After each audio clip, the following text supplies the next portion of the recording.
the show, everyone. My name is Patrick, and I'll be one of your hosts today. Hello, everyone. My name is Mateen. I will be your other host for this episode. Today, we're joined by a very special guest, Mr. Steve Hilton, author, entrepreneur, former advisor to the British Prime Minister and Fox News contributor, who became a U.S. citizen in May of 2021.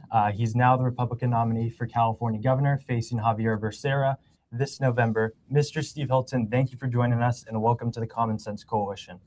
Wonderful to be with you. Thank you, and thank you for doing this. Thank you very much. We are so excited to have you on, Mr. Steve Hilton. Before we get started, I'd like to give a huge shout out to Dr. Laura and the Lincoln Club for sharing this awesome studio. Yeah, and a little bit about ourselves just before we get into politics. I'm a recent high school graduate, and I founded an AI startup company. I'm Vietnamese and Irish, and I've grown up in California my entire life. My mom's side escaped communism in Vietnam in the mid-1970s, and my dad's side came from Ireland through Ellis Island in New York in the mid-20th century. Both sides of my family came to pursue the American dream and have since then achieved it. A little bit about myself as well. I recently graduated high school with Patrick. I'm a proud Persian American, and I've grown up here in California my entire life. My grandfather was an Air Force pilot under the Shah of Iran. And after the Iranian Revolution, my family immigrated here to California to build a new life. Like Patrick, I'm hoping to start my own ventures using AI. Mr. Hilton, we'd like to get started, and we have a question for you. Both of our parents escaped oppression, and now we are seeing so many young people supporting the DSA. Since your parents also fled communism and sought refuge in England, what are your thoughts on this movement? Has your family's experience inspired you to fight harder? Yeah, thank you so much for the question. And as you were talking, I was thinking exactly that I can relate to that very strongly. Vietnamese Irish, that's a great combination. I love Ireland and Vietnam, so I like good and I'm so excited to always meet our friends from the Persian community, from the Iranian community here in California. Huge community. Particularly in Los Angeles. In fact, I got a special memory of that. I was doing a Nowruz celebration, Persian New Year. It was the end of that, the last day. On Easter Sunday, actually, it happened to be this year. And that was the day that I was endorsed by President Trump. So I'll always remember that day. Wow. So my parents, as you mentioned, are Hungarian and fled communism. My stepfather as well. Everyone in my family. And I understand exactly what that means, and it has shaped a lot of what I think, because I think I grew up, although it wasn't a particularly political household. It's a very regular working class immigrant household. My stepfather worked. When I was young, my parents split up. My dad went back to Hungary. My stepfather, and he was working for an import-export company with Italy. So I would go see him in Italy sometimes in Hungary. My stepfather was also Hungarian. He had a very classic refugee story. He grew up in a village in on the west side of Hungary, close to the border with Austria.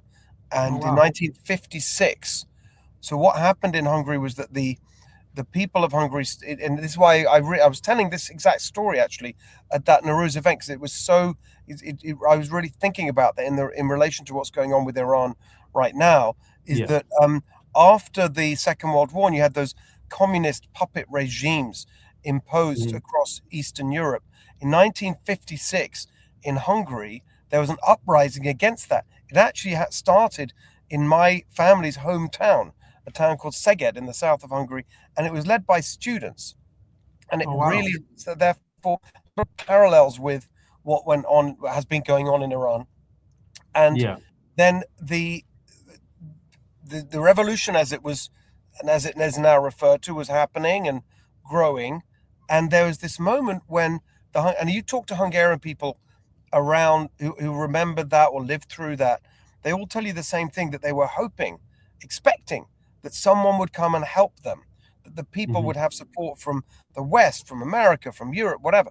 And they all say the same thing. Nobody came to help us. And so the Soviet Union sent in the tanks to crush the revolution. That's what happened. My stepfather tells the story of how he and his friends, he was only 14 years old at the time, they grew up in a little village in Western Hungary. They heard on the radio, the Russians are coming. And then they said, right, well, we're out.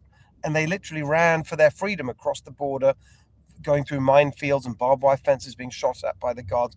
Half of them were killed in the attempt. And so I really understand the price that people pay for freedom. And to your question about the DSA, what's really interesting is it just completely validates that famous sentiment and quote from a great former governor of California, former president Ronald Reagan, who said that the battle for freedom is never won. It has to be refought every generation. We are seeing that absolutely clearly right now. Now, the reasons, the thing that's so extraordinary about this lurch to the far left, the extreme left in places like New York, you're seeing a little bit of it in Los Angeles as well, is that the grounds for it, the reason for it, I think, is born out of frustration with the living conditions for many young people. Young people feel frustrated about the cost of everything, the collapse of that sense of their ability to pursue a dream, to have a better life than their parents, to own their own home, all of those things. But what's driving those conditions?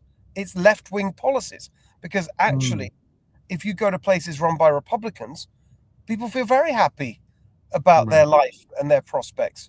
Housing is affordable. You can raise a family. You can earn a good living. The streets are clean. There's no homeless people.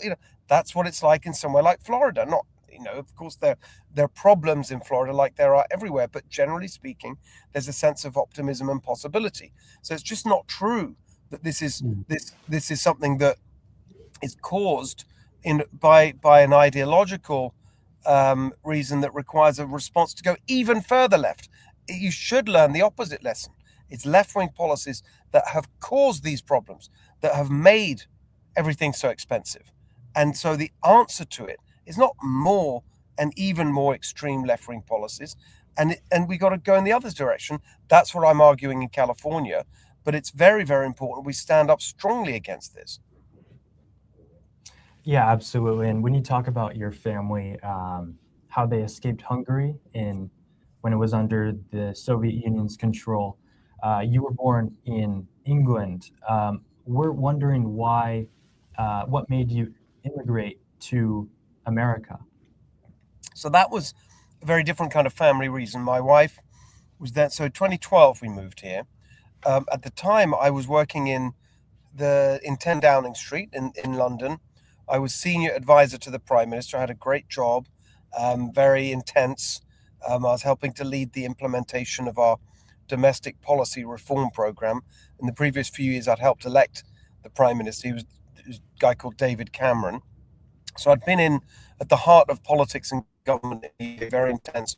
My wife also had a really serious job. She was then running communications for Google worldwide, really, and government relations. And when our second son was born, it was just got very tough in terms of the demands on our time and the time difference, and we had a young baby in the house, and we both had these major jobs, and so for our sanity, we felt that it would, as a family, it would make sense to move to California for a while, to the Bay Area, for my wife to be closer to her place of work at Google, so that she would have less commuting to do. So that was the reason. But we didn't necessarily intend to stay forever, but absolutely loved it. I taught at Stanford. I then got, I was based there in Silicon Valley. I founded a tech startup. We really, felt immediately that this was the place. And for me, it certainly felt like this is where I'm meant to be. This is home in every way, not just literally the place where I raised my family, taught at Stanford, started a business, made my life, but in a deep emotional way, I feel at home in California. There's nowhere better than California. I think it represents for me everything that's great about America. That idea of optimism and ambition and hustle and the rebel spirit. We can do anything, challenge convention. That's what really defines California. And the sad thing is that in the last few years where we've had one party controlling California, it's that spirit of California that's really being crushed by what we've ended up with, which is this massive, bloated, nanny state bureaucratic government telling everyone how to live, what to do, how to run your business, raise your kids, what kind of car to drive, what kind of house to live in. how to cook your food, endlessly bossing you around. That actually connects back, I think, to the whole conversation about socialism and communism, because maybe it's deep inside of me because of what happened with my family in Hungary. I just can't stand that kind of bossy, authoritarian, whatever word you want to use, Absolutely. form of government where you're just being told what to do the whole time.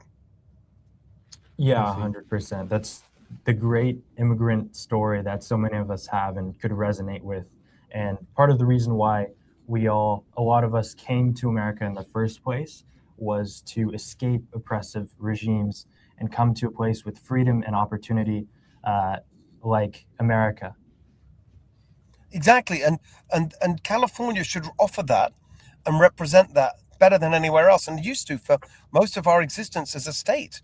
You go right back to the gold rush and all the different ways in which we've welcomed people here who have that hustle and that rebel spirit and want to do things differently and follow their dream. It's been the best place to do that. It's within living memory. Here in California, we had the most affordable housing in the country when we were building and creating the magnificent suburbs of Southern California, and the UC campuses and the State Water Project and the freeways, all these incredible ambitions. We led the world in all of the greatest education system. Now look, barely half the students in our public schools can read and write properly. It's 47%. 35% meet basic standards in math. We're bottom of every significant league table out of all 50 states you'd want to be. I mean, literally, it's not even that we're doing badly. We're doing worse than any other state. The highest poverty rate, tied with Louisiana, the highest unemployment rate of all 50 states, the highest cost of living by far, each component, highest gas prices, housing costs, lowest home ownership in the country. We were just rated the most dangerous state in the union when it comes to crime. Chief Executive Magazine ranks us 50th out of 50 states for business climate. US News and World Report ranks us 50th out of 50 for opportunity. So all these things where we should be leading, we're actually last. That's what I want to turn around as governor. I see. And do you think this was a plan to bring down the USA and change the government? Yeah, so he's wondering if this is an entire plan to somewhat suppress our freedom and the great opportunities that we have here in America. Do you mean what's happened in California? Exactly, the last 16 Yeah, I mean, I don't think they would see it like that. I always try and be fair and see it from the perspective of people on the other side of the argument. I think that, to be honest, many of the things that have caused all these problems in California started out with good intentions. For example, a real driver of the cost and hassle of doing anything, whether that's building houses or obviously energy costs, gas prices, electric bills, one of the main drivers of that is the climate extremism that we've seen. The absolute focus on reducing carbon emissions at all costs, and that you could say started from a place where, if you see it from the advocates' point of view, they're trying to protect the environment, fight climate change, whatever. The problem is that it's been taken to such an extreme. Same with labor regulations, where let's start by protecting workers, but you've ended up with labor regulations so extreme that you're destroying jobs because businesses don't want to locate here. They're leaving. The highest unemployment rate in the country. Now, going back to the climate thing, it's even worse than that, because it's not just that these are good intentions that were taken to extreme and have caused problems. They're not even on their own terms meeting their goals. For example, on carbon emissions, you look at what's going on with gas prices. We have the highest gas prices in the country, even though we have abundant oil reserves right here in California. We're not using them. We are importing nearly 80% of the oil that we use on giant super tankers, shipping it halfway across the world from places like Iraq, when we could be producing it in Kern County, where Bakersfield is. So what? Insanity. Instead of taking our own oil, it's a very simple point. As long as we are using oil, let's use our own oil here in California, creating jobs here and reducing carbon emissions, because actually you're producing it to the highest environmental standards in the world. That's what we have in California. And you're sending it to the refineries in a nice clean pipeline straight to the refineries from Kern County, a couple 100 miles to the coast, to Long Beach or up to the Bay Area. And instead of that, what are we doing? We're buying it from places like Iraq, where the environmental and human rights standards are way lower, and then we're putting it on giant super tankers, shipping it Absolutely. 7,500 miles with spewing out carbon emissions because those ships run on bunker fuel, which is the most polluting form of transportation there is. So it's even on their own terms, it doesn't make any sense. And I think this is what's gone wrong in California. I don't see it as some kind of plot to destroy freedom or anything like that. I just see it as ideologues who've just been completely focused on their ideology, regardless of the practical implications. And you combine that with one party rule, where you've had for 16 years now, one party controlling everything, controlling the state legislature with a 2/3 majority in each chamber, all the statewide elected offices, all of the big cities and the counties, the state Supreme Court with a 6-1 majority, on and on, right? They have total control. And so there's no pushback against this ideology. And so it's being allowed to run rampant with the consequences we can see. But that's why it's so important that we win this year to put a check on this, bring some balance to our government and restore some common sense. Yeah, absolutely. That's honestly a great response. What was the one turning point during your stay here in America? You came here in 2012 and you've seen what's happened in California. What was the one turning point that made you think that I need to step up and run for governor? I think it wasn't one specific moment, but it was one specific sort of period where we were, so I'd been hosting a show on Fox News Sunday nights, The Next Revolution, since right at the beginning of 2017. And then after a while, much as I loved that, it was an amazing new opportunity, loved the whole experience of doing that, great honor to be able to do that. And it was fantastic. But as the years went by, I thought, you know what, I'd love to get back a little bit to what most of my career has actually been as an executive, either, working in business, starting and running my own companies, or in the government as, doing things, as it were, not just talking about them. And so I felt I wanted to get back to that, not necessarily intending to run for governor. I just wanted to get things and being a bit more, engaged in real world issues in a direct way, not just on television. And so I started a policy organization, Golden Together, started traveling the state, speaking at political events, meeting people, learning about the issues, producing policy reports. And the first big issue we looked at was housing, because it's the number one reason people are leaving the state. The most devastating indictment of the 16 years of one party rule is the fact that you've got millions of people leaving California. Why would anyone leave such an amazing state as this? So beautiful with all our advantages, and yet people are leaving. The number one driver is high housing costs. Started to look at that, came to the conclusion that it'd be very difficult to do something directly through the political system because there's a lot of special interests who are standing in the way of doing that. And so decided to work on a ballot initiative with a couple of features. One would cap impact fee. I don't go into the whole details, but one of them was about capping the hidden taxes that are put on housing. They're called impact fees. The other was to take away what's called the private right of action under CEQA, the state's flagship environmental law, California Environmental Quality Act, actually signed many years ago by Governor Reagan. And this gives the opportunity for anyone to file a lawsuit, basically to block anything on environmental grounds. But it's been completely abused. 70% of those lawsuits are now filed to block housing. It's a really big reason why things don't get built. And if they do get built, they take so long and so expensive. Most of those lawsuits are actually filed by the unions, nothing to do with the environment. They pick some environmental pretext, use it as leverage to negotiate what are called project labor agreements with house builders and developers, where they basically extort them for things like what they call skilled and trained conditions, which means you're only allowed to use union labor, or prevailing wage, which sounds very reasonable, but is actually 2 or 3 times market rate wages, etc. So we were going to end all of that.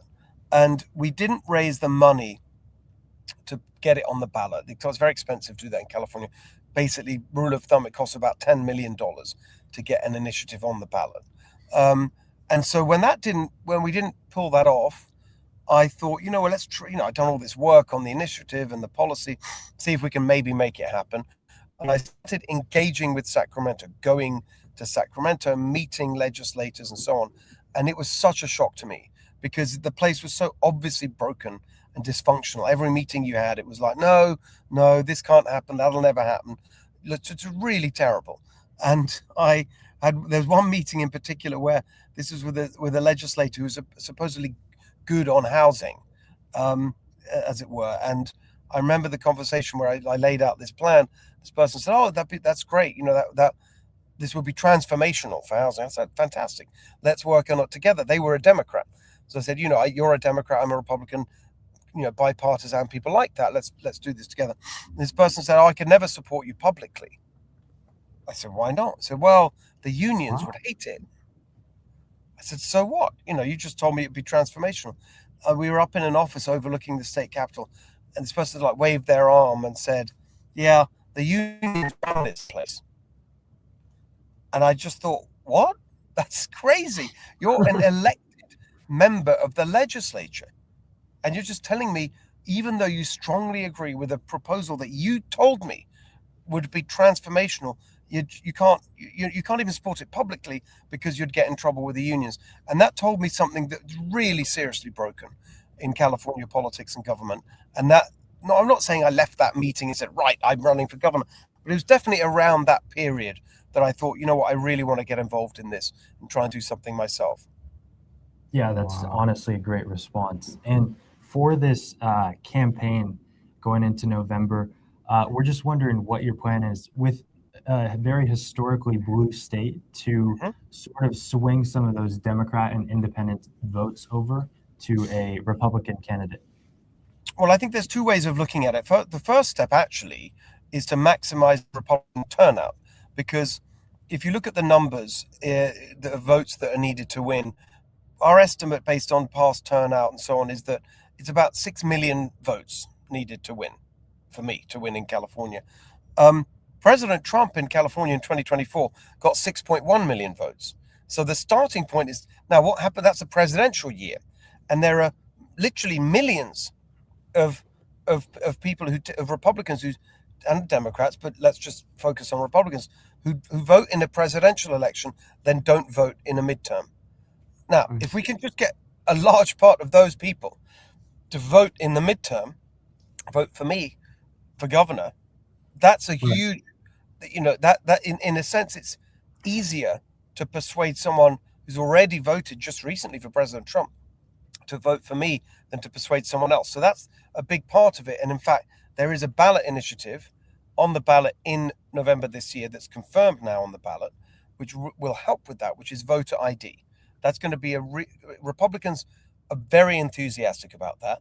And I think that's going to really help lift up the Republican turnout. But to your point about the whole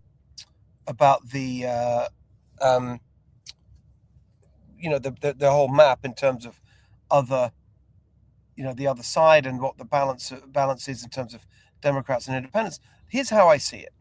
There's a couple of numbers to put out there. Of course, on the face of it, you look at the sort of simple headline numbers, and it's a very strongly Democrat state. It's been basically 60-40 in the Democrats' favor for 2 decades.